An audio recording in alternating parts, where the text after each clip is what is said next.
Hello, हाँ जी, नमस्कार दोस्तों, आप सभी का स्वागत है एक नए वीडियो में। जैसा कि आप लोग बहुत परेशान थे और बिहार एसआई की जो वैकेंसी आने वाली थी, बिहार दरोगा की जो वैकेंसी आने वाली थी, वो इसी मंथ नोटिफिकेशन आने वाला था। बट क्या है, कुछ रीजन की वजह से नोटिफिकेशन नहीं आ रहा है। बिहार में क्या है कि वहाँ पे जो जाति को लेके काफ़ी ज़्यादा मैटर फंसा हुआ है कि जाति की वजह से वहाँ पे क्या है, एसटेट का रिजल्ट रुका हुआ है। और जाति को लेके क्या है, वहाँ पे आपका बीपीएससी टीआरई 3 का भी रिजल्ट रुका हुआ है। और इसका जो नया नोटिफिकेशन आने वाला था, जो वहाँ के जो डीआईजी हैं, उन्होंने आज ऑफिशियल एक उनका इंटरव्यू आया हुआ है न्यूज़ चैनल पे, तो मैं उसको भी अभी दिखा दूंगा आप लोग को।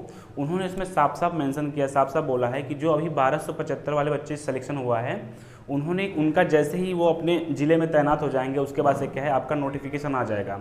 और इससे पहले नोटिफिकेशन ना आने का, यानी कि इस मंथ नोटिफिकेशन नहीं आने का सबसे रीजन, ये बड़ा कारण यही है कि आपका क्या हुआ, जाति का मैटर, जो मैटर फंसा है 50% का जो मैटर फंसा हुआ है, तो यही है। इस वीडियो में हम लोग डिस्कस करेंगे कि आपका नंबर ऑफ पोस्ट कितना है, यानी कि जो वैकेंसी आने वाली है, कितने पोस्ट वैकेंसी आने वाली है, सिलेक्शन प्रोसेस क्या है, उसका प्री का सिलेबस क्या है, मेंस का सिलेबस क्या है, फिर उसके बाद फिजिकल का सिलेबस क्या है। हर एक चीज़ को हम लोग स्टेप स्टेप डिस्कस करेंगे। बट स्टार्ट करने से पहले जो उनका ऑफिशियल नोटिस है, जो ऑफिशियल इंटरव्यू है, उसको आप लोग देख लीजिए, फिर उसके बाद से हम आगे आपको बताते हैं। जो उनका के गृह जिला के जो क्षेत्रीय कार्यालय हैं, जो उनके रेंज डीआईजी के ऑफिसर्स हैं, उसमें ये नियुक्ति की कार्रवाई 1 तारीख यानी आज से लेकर मनी के डिस्ट्रिक्ट्स होते हैं, उसका भी ऑर्डर पुलिस मुख्यालय से अगले 10 दिनों के भीतर इनके पास चला जाएगा।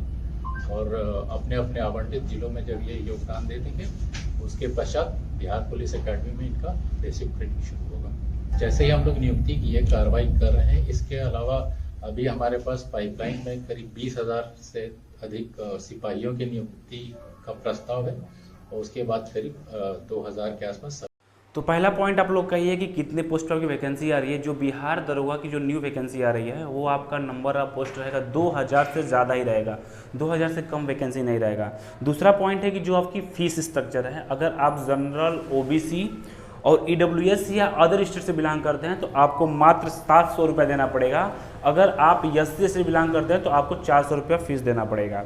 इसमें एज जो होता है, एज जनरल और ईडब्ल्यूएस की जो एज होती है, वो आपका रहता है 20 से 37 साल तक एज रहता है। और ओबीसी का जो एज रहता है, वो 20 से 40 साल तक रहता है। और एससी एसटी का रहता है, वो आपका 20 से 42 साल तक रहता है। यानी सिंपल बात समझना है आपको, ये है कि अगर आप जनरल कैटेगरी से बिलोंग करते हैं या ईडब्ल्यूएस कैटेगरी से बिलोंग करते हैं, तो जो आपकी एज काउंट होगा, एज जो होगा, वो मिनिमम एज आपका 20 साल होगा और मैक्सिमम एज जो है आपका 37 साल होगा। अगर आप ओबीसी से बिलोंग करते हैं और बिहार के निवासी हैं, तो आपको 3 साल के लिए छूट मिलेगी। अगर आप एससी एसटी से बिलोंग करते हैं, अगर बिहार के निवासी हैं, तो आपको क्या है, 5 साल के लिए छूट मिलेगी। उसके अकॉर्डिंग आप लोग ऐड कर लीजिएगा। नेक्स्ट पॉइंट है क्वालिफिकेशन।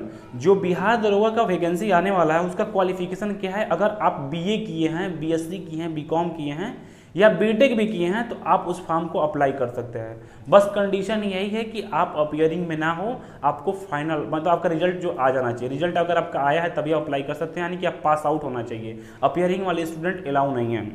नेक्स्ट पॉइंट है आपका सिलेक्शन प्रोसेस। इसके 4 स्टेप में आपका सिलेक्शन होता है। पहला स्टेप आप देखिए, सिलेक्शन प्रोसेस जो आपका है, जो इसका सिलेक्शन प्रोसेस है, सिलेक्शन प्रोसेस आपका 4 स्टेप में है, ठीक है ना। 4 स्टेप में आपका सिलेक्शन प्रोसेस है। स्टेप नंबर फर्स्ट क्या है आपका, पहले प्री होगा, ठीक है। प्री का भी मैं सिलेबस बताऊंगा और मेंस का भी सिलेबस बताऊंगा, और जो आपका फिजिकल होगा उसका भी मैं सिलेबस बताऊंगा, मतलब उसका भी जो क्राइटेरिया हो तो बताएंगे। प्री होगा, उसके बाद से क्या होगा, आपका मेंस होगा। प्री के बाद 1 महीना आपके पास टाइमिंग रहता है, 1 महीने के बाद आपका मेंस होता है। और मेंस के बाद से क्या आपका थर्ड पॉइंट आपका क्या होगा मेरे भाई, फिजिकल होगा। क्या होगा, फिजिकल होगा।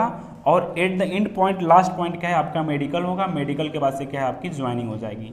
यानी कि जो सिलेक्शन प्रोसेस है टोटल 4 स्टेप में होगा। पहले आपका प्री होगा, प्री के बाद से क्या होगा, आपका मेंस होगा, और मेंस के बाद से क्या है, आपका फिजिकल होगा, और फिजिकल के बाद से क्या है, आपका मेडिकल होगा। अब जो प्री के सिलेबस है, प्री के सिलेबस को समझते हैं। 100 क्वेश्चन रहता है, 100 नंबर का रहता है, निगेटिव मार्किंग 2 घंटा, 100 क्वेश्चन 100 नंबर का रहेगा, निगेटिव मार्किंग 0.2 निगेटिव मार्किंग रहेगा, और आपके पास टाइमिंग रहेगा 2 घंटा। यानी कि 100 क्वेश्चन 100 नंबर 2 घंटा आपके पास टाइमिंग रहेगा। निगेटिव मार्किंग कितना रहेगा, 0.5, 0.2 जो है आपका निगेटिव मार्किंग रहेगा। जिसमें सिलेबस क्या रहता है, जीके जीएस आपका क्वेश्चन ज़्यादा रहता है, जीके जीएस और साइंस करंट अफेयर्स से क्वेश्चन आपको ज़्यादा आता है प्री का। और जो इसका मेंस का सिलेबस होता है, मेंस में क्या है आपका 100 क्वेश्चन 200 नंबर का रहेगा, 2 घंटा टाइमिंग रहेगी, निगेटिव मार्किंग 0.2 रहेगा। और इसमें क्या है, जो जनरल हिंदी होता है वो क्वालिफाई होता है। 100 क्वेश्चन 200 नंबर का रहेगा। 100 क्वेश्चन देखिए, जो हिंदी का क्वेश्चन रहता है इसमें आपको फर्स्ट सेक्शन रहता है, यानी इसमें मेंस में जो है आपका 2 पेपर होगा। मेंस का जो आपका एग्जाम होगा, मेंस में आपका 2 पार्ट होगा। पार्ट फर्स्ट क्या होता है, पार्ट फर्स्ट, और एक होता है आपका पार्ट सेकेंड। पार्ट फर्स्ट में क्या होता है, पार्ट फर्स्ट में आपका हिंदी, जनरल हिंदी रहता है। 100 क्वेश्चन 100 नंबर का रहता है, 2 घंटा टाइमिंग रहती है। निगेटिव मार्किंग 0.2 आपका निगेटिव मार्किंग रहता है, ठीक है ना। और इसमें क्या आता है, हिंदी क्वालिफाइंग होता है। अगर आप हिंदी में फेल हो जाएंगे तो फिर आपका पार्ट सेकंड की कॉपी चेक नहीं होगी। पार्ट सेकंड का सिलेबस क्या होता है, पार्ट सेकंड का सिलेबस होता है 100 क्वेश्चन 200 नंबर का रहेगा, 2 घंटा टाइमिंग रहेगी, और निगेटिव मार्किंग 0.2 निगेटिव मार्किंग रहता है। और क्वेश्चन किससे रहेगा, जीके जीएस मैथ से आपका क्वेश्चन रहता है। रीजनिंग नाम मात्रा क्वेश्चन रहता है, 1-2 क्वेश्चन रीजनिंग का आ जाएगा तो आ जाएगा, नहीं तो मैक्सिमम क्वेश्चन आपका जीके और जीएस रहेगा, यानी history, geography, polity, physics, chemistry, biology और इन्वायरमेंटल साइंस, ठीक है ना। इससे आपका क्वेश्चन रहता है। 100 क्वेश्चन 200 नंबर का रहेगा, 2 घंटा आपके पास टाइमिंग रहेगी। निगेटिव मार्किंग क्या रहेगा, 0.2 जो है आपका निगेटिव मार्किंग रहेगा। तो ये आपका प्री का सिलेबस हमने बता दिया है।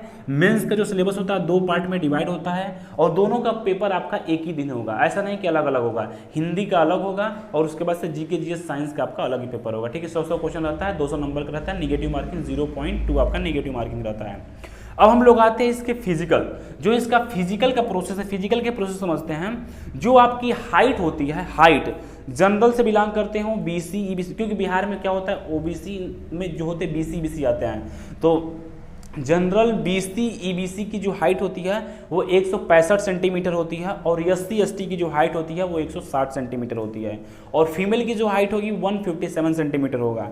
जो चेस्ट होगा जनरल बीसी ईबीसी का होगा 81 से 86 सेंटीमीटर, और एससी एसटी का जो होता है वो 79 से 84 सेंटीमीटर तक होता है। ये मेल का है।